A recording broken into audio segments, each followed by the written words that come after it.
It is now an open secret. The FIFA presidency is vacant, but who is going to succeed Joseph Sepp Blatter? They are top most wanted officials as far as the blacklist of FIFA senior officials is concerned. In this edition of the newscast, we shall be giving you reactions of football pundits. We shall equally be revisiting the story of two shops in the west region of the country, precisely in Chang, ravished to ashes, worth millions of francs CFA. Mimi Mefo is in charge of that report. Those are the top stories.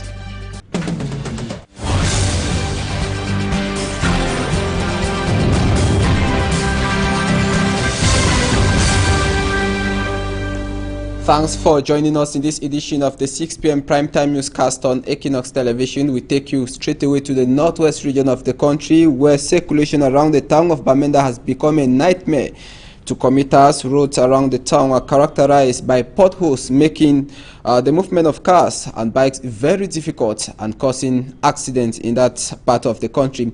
The inhabitants are calling on the local government authorities to do something to ameliorate the situation. Jacques Ekwekinge. Bamenda, capital city of the northwest region, is fast being transformed into a metropolitan village. Circulation around the town has become a nightmare to commuters, who now have to gallop or try to dodge the numerous potholes that line up most of the major roads linking the different axes of the town. It is a very, very sad situation, to say the least, because every week I have to go to the garage to have my car repaired because of the bad road. 2 days ago, I spent over 18,000 francs to change a pad that has been got bad because of the bad roads we have in the city of Bamenda. Reports say these roads, which have become shadows of themselves, had been rehabilitated during the visit of the head of state to Bamenda some more than 3 years ago. But just few months after the visit, the roads were unable to stand the test of time. Short time, the way they can do repair, we have one for 50 anniversary. The road can patch the road for very short time, but less than 6 months, the road just turn again. A situation which inhabitants have blamed on the man-no-man syndrome, affecting the issuing of such contracts, which are usually poorly executed. You don't expect the tar to hold permanently when you repair the tar under the rain. And secondly, I have a feeling that maybe, I just say maybe, the funds allocated for this route were not sufficient. So the contractor, being of goodwill, just did the best he could with the limited finances that were provided him. This situation is not only making the free circulation of cars and bikes difficult, but has also caused many accidents. For over the years, I've come more than 50 accidents. The way I don't see my eye, the one we are not there around, they don't go. In the absence of any government action, individuals are now forced to use their initiative of trying to fill the potholes with stones. The cry of the inhabitants of the town of Bamenda is that the authorities should act fast to remedy the situation of roads in the town before it finally gets out of control. A good management of land title for a decent habitation in Cameroon is the theme of a colloquium ongoing in the economic capital, Douala, where it has been revealed 60,000 inhabitants have been displaced from their homes in the past years in the economic capital, and some of them without indemnities. And of course, families have been displaced, and the key actors who answered present at the colloquium today, including the Catholic Church, the Archbishop, who was represented by the Vicar General, equally said there must be legality, the respect, and the prevailing of the rule of the law as far as land title is concerned, and the payment of indemnities. Let's now listen to an excerpt of a member of that colloquium of Dynamique Citoyen. He was speaking to Equinox Television. The role of the institutions is good to talk about this network. You know, a network means that we are work together. We join our forces to fight to achieve some target.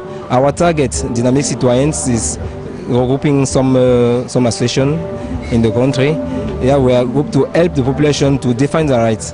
First of all, to sensitize those population, and secondly, to help them to know the system, the legal system in the Cameroon, and to help them to defend their different rights. This project is to help the population we have sent out their home, to help them to know their rights and to defend them. The General Certificate of Education examinations entered day 3 this Wednesday with no major hitches recorded in some Douala centers. Candidates at Government Bilingual High School in Deido say the exams are averagely good so far. Details in the following report. More than 72 hours for students taking part in the General Certificate of Education exams, the ordinary and advanced levels at Government Bilingual High School, Deido Douala. Some candidates here say the subjects written so far have been averagely good. Since the beginning, for me the exam is, maybe it's a little bit good and bad. The GC is well, we are writing, it's good, we have started well, it was good. It's a little bit average, it's average, it's not too difficult, it's not too easy, so we are just trying to cope. No major incident has been witnessed at the Government Bilingual High School Deido. The Chief of Center admits all is well. All is running on smoothly, normally, no hitches. Invigilators are there. They are up to the task because they have been sensitized that they should avoid malpractices. Even students have been sensitized that they must abandon their cell phone. GCE candidates are writing the 2015 exams alongside those of baccalaureate, the French subsystem of education, but the two have different forms and styles. The difference is that from the registration, before the writing part, the student, the candidates know before the time in which subject he will compete, he will write on. So, and all subjects are not compulsory. They have only some subjects who are compulsory, like mathematics, French, or English literature. But in the baccalaureate, all subjects are compulsory. That's the main difference. From education, we move to environment. We take you to the southwest region of the country where hundreds of trees have been planted as part of effort to fight against climate change. This initiative is from the regional delegation of the environment in the southwest region in prelude to the celebration of the 43rd edition marking the World Environment Day. Derek Jato. Man and the environment equation is highly unbalanced. The climate on our one and inelastic planet is rapidly changing. Science has failed and nature is dictating. As the world braces up to celebrate the 43rd edition of the Environment Day, the Southwest Regional Delegation of the Environment and Nature Protection, as part of its week-long activities in prelude of the ceremony, has embarked on a tree planting program as a step to fight global warming. So today we started with the tree planting exercise. Tomorrow we have a waste management exercise to help people, to sensitize people to well manage their waste. And on Thursday we are going to work with the population around my 17 motor park. On the proper days, on Friday, we have a ceremony at the level of the grandstand. The ceremony is presided over by the governor of the Southwest region. These pupils of government school Likoko Mimbia have declared and vowed to protect the newly planted trees on their campus. The ozone layer is fading out. Global warming is taking the lead. Water scarcity is present and no one is exempted. The Buya Rehabilitation Institute for the Blind is also a beneficiary of the tree planting program. Here, these visually impaired outline some consequences brought by climate change. All these activities have greatly destroyed our ozone layer. Yes, so badly that there is no dry season nor rain season. To Mr. Ekwati Songe, the Southwest Regional Delegate of the Environment and Nature Protection, the close to 300 trees to be planted can only better the planet if all come on board and harness only healthy environmental activities. For the environment is increasingly rejecting man, but man needs the environment. FECAFOOT officials have voted the new statute and electoral code of the Cameroon Football Governing Cameroon Football Federation. The FECAFOOT, it took place in the nation's capital, Yaoundé. This will pave way for regional elections as well as the national elections that is expected to be in the months ahead. Roland Akong took part in that meeting. At the Cameroon Football Federation, FECAFOOT, officials remember Sepp Blatter's efforts for the development of football in Africa. Monsieur Blatter a permis la Coupe du Monde de se dérouler en Afrique. Joseph Obuna, the president of the Normalization Committee of FECAFOOT, says it is thanks to Mr. Blatter that the World Cup in 2010 took place in Africa. Joseph Obuna says Sepp Blatter is the one who thought it that if the World Cup could be played in Europe and other continents, there should be no reasons why it shouldn't take place in Africa, Asia, Qatar or Moscow, because football is a global affair. Parce que le football est mondial. As of what concerns the issue of governance at FIFA, Joseph Ouna says he believes the different committees at FIFA charged with issues of governance will handle the matter. Je laisse à la FIFA le soin de régler cela. After close to 2 decades as president of FIFA, some football officials in Cameroon are of the opinion that Mr. Blatter should go and rest. Mr. Blatter overstayed his presidentship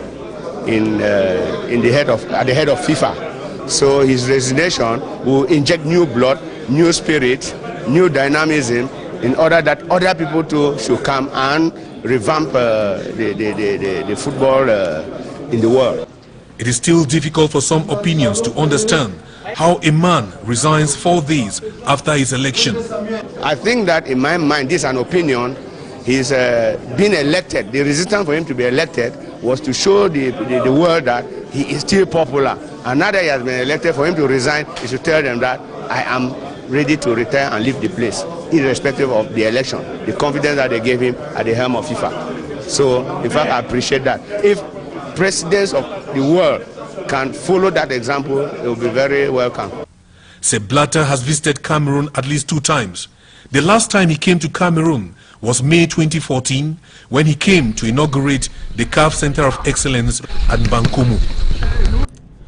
Roland Akong, coming back to the resignation of FIFA President Sepp Blatter, which brought divided opinions among football pundits in the country. While some say Blatter should go after close to 2 decades at FIFA, others keep memories of what Sepp Blatter has done for Africa in that report that took place during the General Assembly to adopt the new statutes and electoral code of FECAFOOT. Now, after Sepp Blatter announced he is resigning at the helm of FIFA in a conference after 17 years at the World Football Governing Body, the biggest question now is who is going to succeed Sepp Blatter. Prince Ben Ali of Jordan is being considered as favorite to replace Blatter, even former Real Madrid star Luis Figo. Euronews. With Switzerland's Sepp Blatter announcing he'll resign as the president of FIFA after 17 years in the role, attention will now turn to who will replace him at the helm of football's world governing body. Prince Ali bin Al Hussein, the president of the Jordan Football Association, who failed in his attempt to unseat the 79-year-old on Friday, is considered a heavy favourite, while Luis Figo is also in the running. Following Blatter's speech, the former Real Madrid star, who backed out of the FIFA presidential race on the 21st of May, said he hoped the governing body would now enter a new era and added it was a good day for football. All eyes will also be on UEFA President Michel Platini, although it is not yet known whether he'll run for the FIFA presidency. The former French international, who asked Blatter to resign before last week's election, backed the Swiss's decision to step down. According to Domenico Scala, the head of FIFA's compliance committee, the election will take place sometime between next December and March.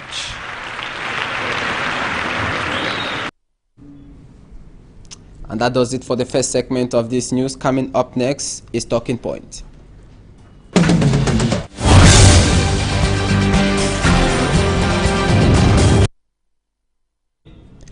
Welcome to join us in the second segment of this newscast. It is Talking Points, and we are talking about the General Certificate of Education, the GCE, 3 days gone, 72 hours. We now look at the absences as well as the atmosphere as far as writing the GCE 2015 June session is concerned. With us tonight is Constantine Chene. He is from the CBC Center here in Bepanda in the economic capital, Douala. Good evening and thanks for joining us. Good evening, sir. Thank you. Now tell us how the exams have been going on at your center, CBC in Bepanda. Please, with the help of God, the exams have been going on in the center where I supervise hitch-free. The area is well protected because it is very enclosed behind a high fence. We have security agents there, and we expect all the invigilators to be there by 7 a.m. and the candidates to start writing by 8 a.m. in the morning. And in the afternoon, the invigilators are expected to be there by 1 p.m. and the candidates start writing at 2 p.m. Issues of absences and... Very few, very few. I think we've registered just about 2 or 3. How did the one look like? How did the students, most of the students apparently were very prepared for the papers that have passed. And many of them could recognize the questions. They said the questions were within reach. And I'm sure that the teachers did their best in the course of the year. Some of the students we interviewed, you followed even a report there. Some of the students we had actually said some of the questions are averagely good, but some actually, especially some students in Penja, actually said, especially economics paper 1 was a little bit difficult. Well, in ordinary level. It is relative because in some centers we don't have teachers who teach throughout the year. Penja is typically in the hinterlands of the littoral region, and many teachers don't like staying there. So I'm sure that those students did not have a constant economics teacher from Form 3 to Form 5, as it should be the case in all schools. Now, what about following the rules and regulations as far as exams are concerned? I think for my own center, where I am working as one of the supervisors, we insist. We had a pre-meeting where we cautioned all the invigilators to brief their candidates on what they are supposed to do in the exam hall. We do not expect any candidate to come after 7:30 in the morning. We don't expect them to dress indecently. We expect them to be well shaved. We don't expect them to have mobile phones at the center, and no articles that can harm any person. So all those things are controlled before the candidates get in. And in the preparatory meeting, we told the different teachers to prepare their candidates so that they respect the instructions that are in the paper. We've noticed this year that the control is very strict. Yes. Even going to the extent of checking almost every part of the body before candidates go into the exam hall. Very strict. Those are the instructions that were given to us by the GCE management. I think that the even management going as far as taking tissues from candidates. Do you think that candidates could write something in tissues? It is very possible. There are candidates who have kept pre-prepared material inside their hair.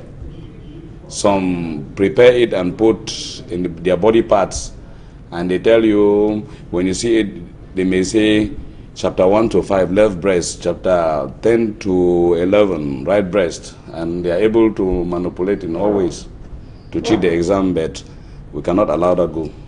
Okay. Yes. So far you've had no cases of no cases. Election, exam malpractice. No. None. Now, how will tomorrow look like as far as O level is concerned and advanced level? Tomorrow, the writing literature in English. That's for the general section, and I think business mathematics for the commercial and technical section, ordinary level, and business management for the A level. We expect everything to go well by the grace of God. There are many who have this impression. If you want to go look into comparing the French subsystem of education, you just saw in the report where the chief of center for government bilingual high school in Deido was making a comparative analysis of the two subsystems of education, looking at how GCE candidates have timetable, and at the baccalaureate candidates are surprised with subjects. Well, if there is one institution that is well managed in Cameroon, I think is the GCE board, because they have a very dynamic team, and they have been able to caution us on what to do. They too are very prepared, and that's why you see stringency throughout the exams. So maybe students of baccalaureate could be expecting, maybe longing to have their own timetable like the GCE. Could that be something so special about Anglo-Saxon system of education? You know, today the world is getting into a global village, and the tendency is that most people are moving towards English education, because economics today is in English, the scientific world is gearing towards English, everything is gearing towards English. And the trend in Cameroon is that we're having more and more candidates who have their thinking language in French now writing the GCE. GCE formerly was meant for candidates who had their roots in the former West Cameroon, but today it is a global phenomenon as far as Cameroon is concerned. That's to tell you that the exam is becoming more and more popular, given its credibility. Okay, Mr. Chene Constantine, before we move out now, students who are watching you right now live on Equinox Television, any advice, especially to those who maybe are still to begin, enter into the race? We advise the candidates to read very hard. We advise the candidates to be very disciplined. We advise the candidates to always consult their individual timetables. We advise the candidates to work to have the best grades, because sometimes it does not only matter passing, but passing with good grades, especially when you're going to some developed country like Britain. You know, for the A level, an A is 5 points, a B is 4 points, C is 3 points, D is 2 points, and E 1 point. For the ordinary level, an A is 3 points, a B is 2 points, and a C 1 point. And D is not a pass? No, it is not a pass at O level. Yes. So, and that stringency is also carried out. The Boy University is following that same system, as well as the University of Bamenda. So, if you don't have a good point, maybe you may pass, but you may not be qualified. What about religion inclusive, advanced level? Religion is very important, because I think you cannot do anything on earth without having a faith in God. But in Cameroon, it is a subject at the A level, but the ministry has decided that it cannot be counted as a subject if you are to use it to work in any professional sector in life. But it is very good for candidates who want to pursue a religious life afterwards, like people want to become pastors or priests. All right. Thank you very much, Mr. Chene Constantine. We are from the CBC Center in Bepandayene, Economic Capital Douala. Thank you, sir. Thanks for passing by on Equinox Television. And thanks for having joined us, televiewers, in this midweek edition of the 6 p.m. Primetime Newscast on Equinox Television. Good night.